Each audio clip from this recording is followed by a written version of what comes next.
scripture is coming from 2 Corinthians chapter 12. I can't find the word. 2 Corinthians chapter 12. We already read verses 1 to 10, and I will lift up your hearing verses 7 through 10. And also we will flip over to Romans 8 and 28. Amen. And while you're looking for the word, I'll just breathe a word of prayer. Father, we loved you and we thank you for another day. Another day that we did not deserve, God, and another day that we possibly couldn't have ever paid for. Lord, you look beyond us so that you can bless us, Lord.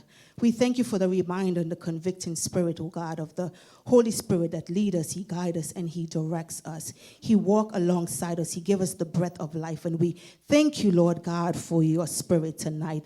Lord, as we prepare to hear from your throne room, we are reminded, oh God, that we are ball of humanity that needs to hear your heartbeat. We pray, God, that you would be with us, God. I pray, Father, that you would preach for me, preach with me and for me, Lord God. Father, let the words of my mouth and the meditation of my heart be acceptable in thy sight. Hide me behind the cross, O God, so they see all of you and none of me. In Jesus' mighty name we pray. Amen. Amen. And the word reads as follows.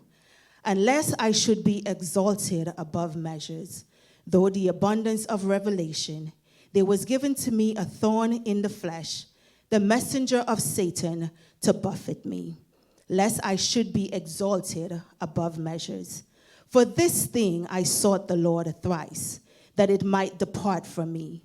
And he said unto me, my grace is sufficient for thee, for my strength is made perfect in weakness. Most gladly thereof will I rather glory in my infirmities, that the power of Christ may rest upon me. Therefore I take pleasure in infirmities, in reproaches, in necessities, in persecution, in distresses for Christ's sake. For when I am weak, then I am strong. Amen. Thus the reading of God's holy word. You may be seated. Praise God. There was a few meanings that we would like to look at this evening so that we can gain a better understanding of the word that we have read. Amen. And so I will lay some foundation for the scripture. So thorn is anything that keeps troubling, vexing, or irritating one like a constant pricking.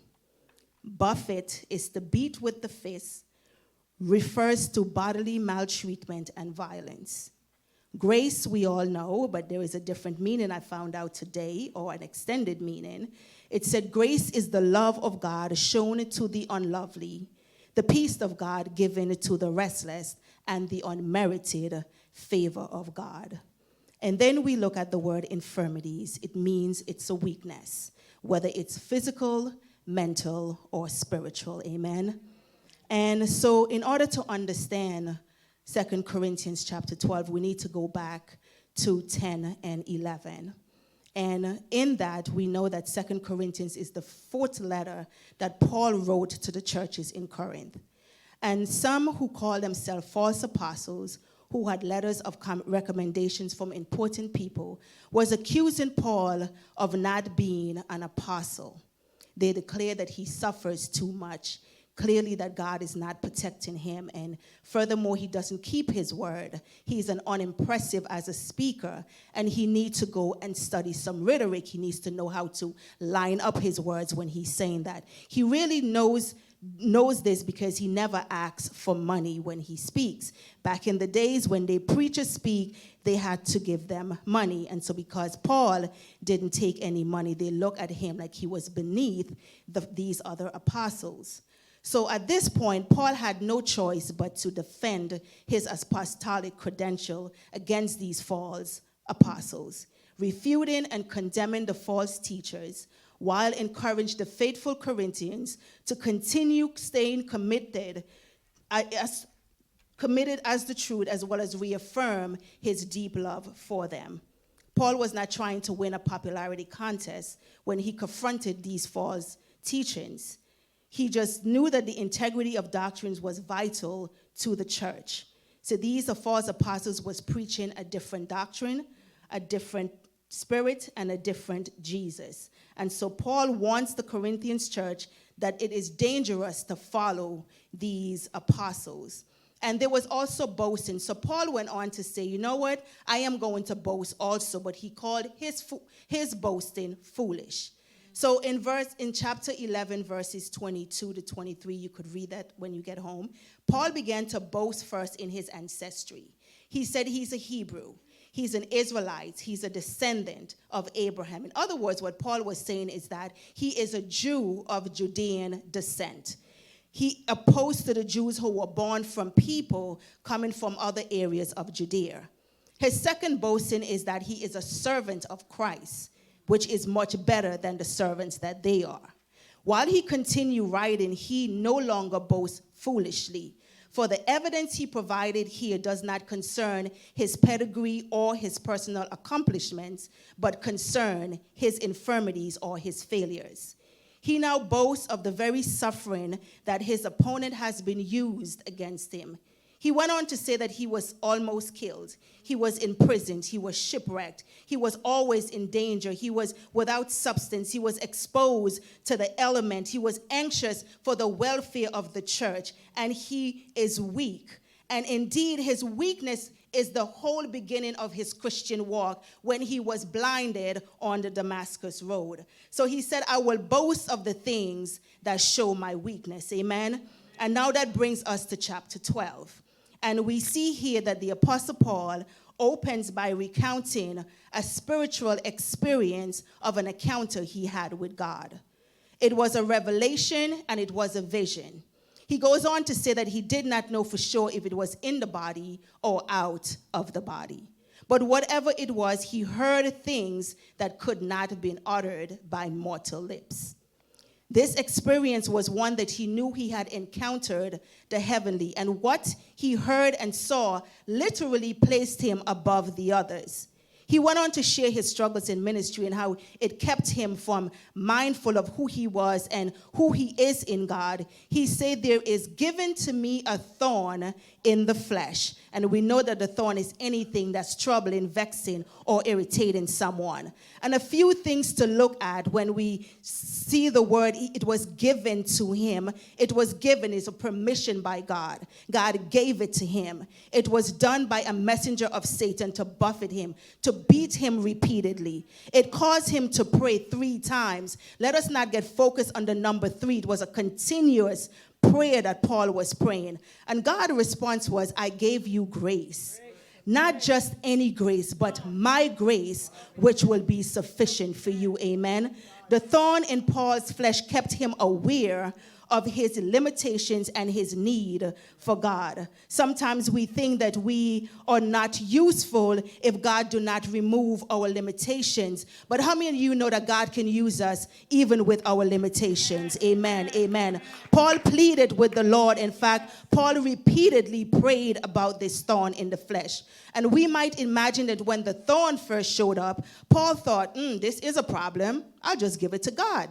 But then nothing happened the first time he prayed. So he said, this is a tough one. I need to pray again. When nothing happened after praying the 3rd time, he knew God was trying to tell him something. Nothing was wrong with Paul's prayer.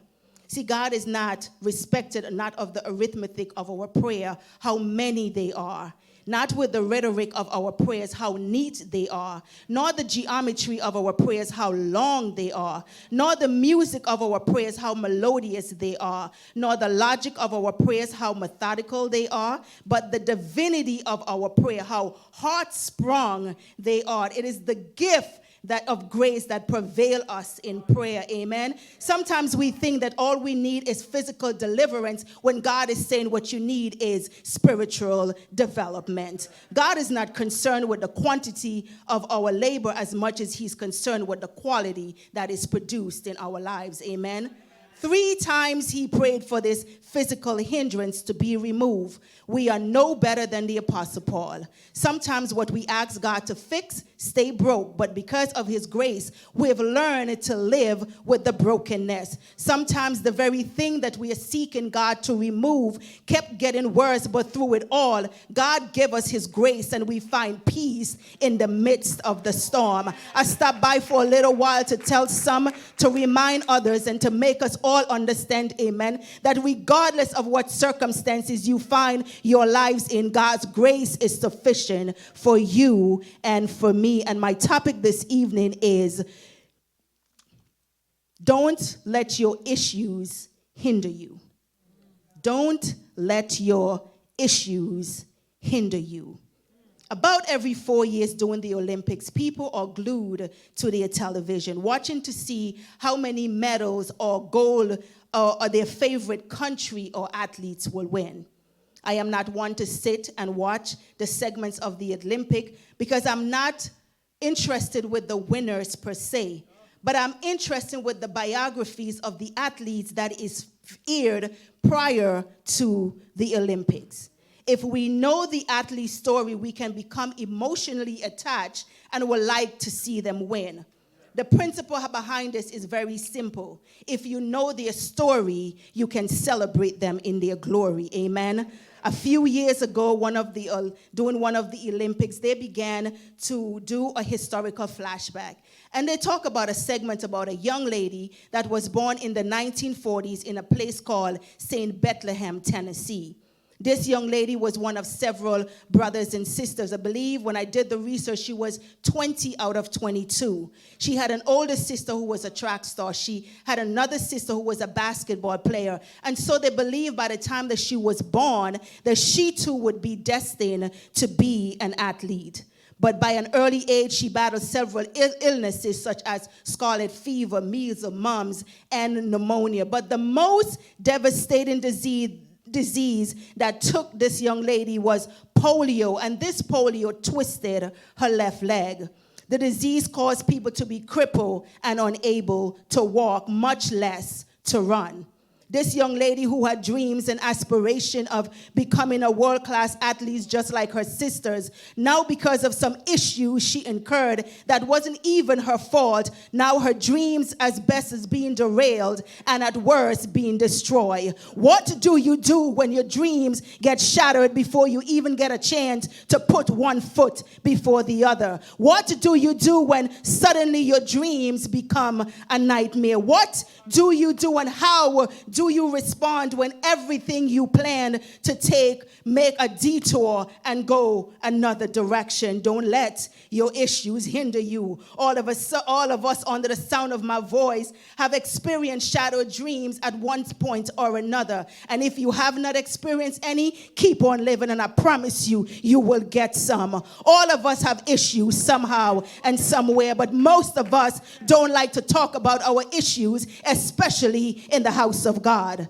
Because in church, you might run into someone who does not have your best interests at heart. So instead of being real with our issues, we become churchy than actually to be Christian. We rather act like we've got it all together, afraid to show any signs of weaknesses because you just might mess around and get connected to someone who it will feed off of your issues. So it's understandable tonight if there's no amens in the house, all right? But I'm thankful tonight for our text because we can learn from Brother Paul, because Paul is going to teach us how to overcome some issues and go on and do what the Lord has called us to do, amen?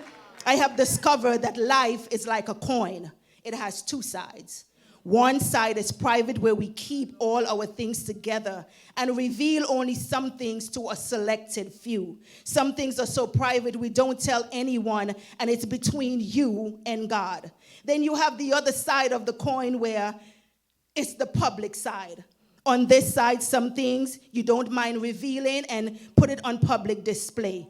We don't mind putting it there. And then there are times when the things that we would prefer to keep private has now become public. And regardless of our private prayers, what meant to be painful is what meant to be private is now on public display.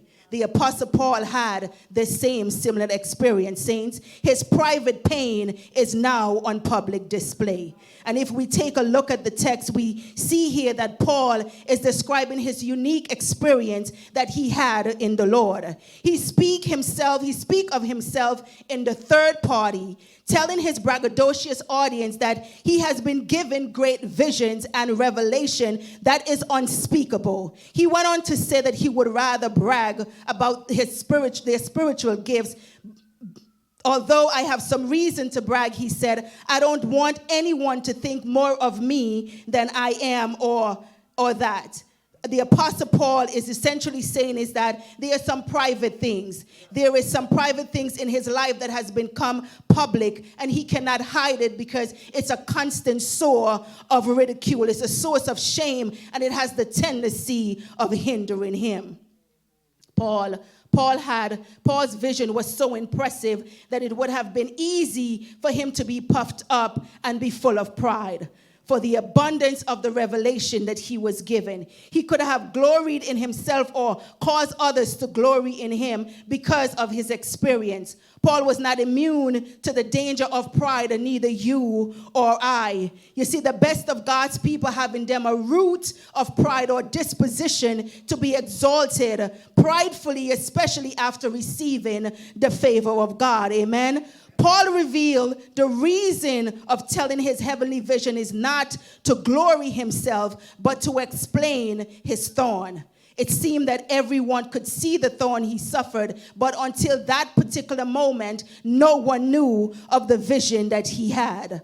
Paul said, I could brag about my revelation, but I've always got this thing hanging over my head. In fact, in verse 7, Paul said to keep me from becoming a bragger, to keep me from becoming conceited and self-centered. This thorn was given to me in the flesh as a messenger from Satan to strike me and to keep me from becoming puffed up. Paul said it's a constant reminder of my inabilities, a constant reminder of my frailty. It's a constant reminder of my ineptness. It reminds me that I'm always independent, never independent of God, but I would prefer to keep it private, but this thing is now public.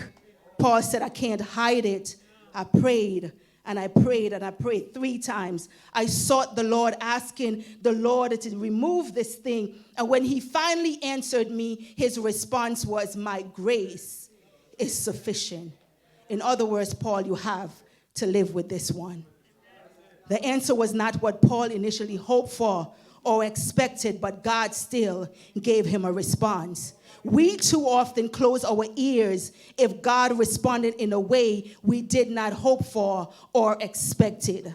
One of 2 things are happening when our prayers are not answered the way that we expected them. Either God can relieve us and remove the load, or God can strengthen the shoulder that is carrying the load. Amen.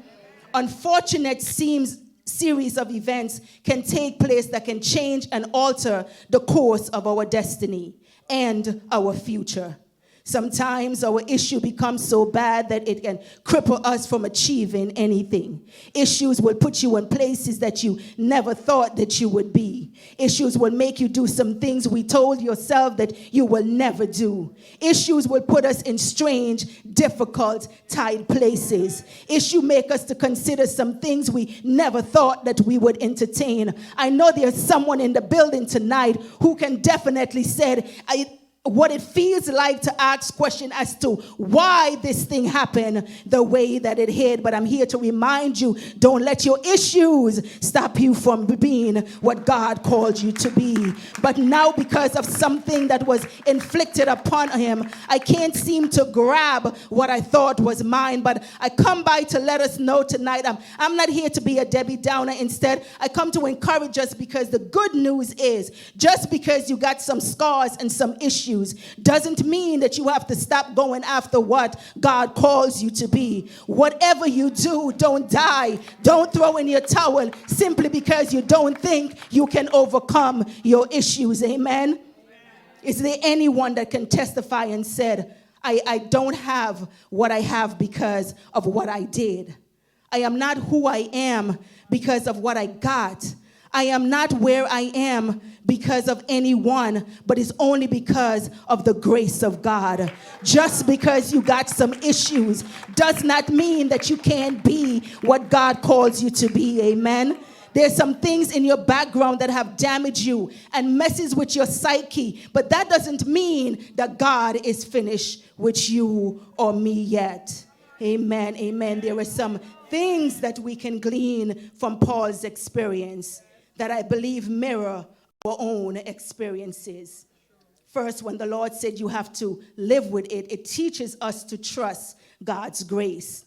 Maybe, just maybe, when the situation is not removed or resolved, it's God's way of redirecting us. Is this his way of strengthening us or protecting us from a spirit of arrogance and complacency and a spirit of pride and self-righteousness, by showing us that even in our weakness, his grace will be sufficient to carry us too. Paul said, lest I get beside myself, was given to me a thorn in the flesh.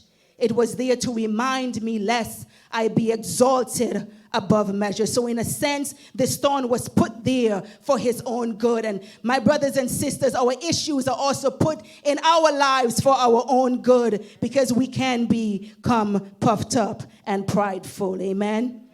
We don't believe God's grace can be sufficient until we know we are insufficient. Many of us, especially in the American culture, this is a huge obstacle. We are people who idolize the self-made man. And we really want to rely on ourselves. But I stopped by to tell you that you cannot receive God's strength unless you show your weaknesses. We cannot receive the sufficiency of God's grace until we know our own sufficiency. For great tribulation brings out the greater strength of God.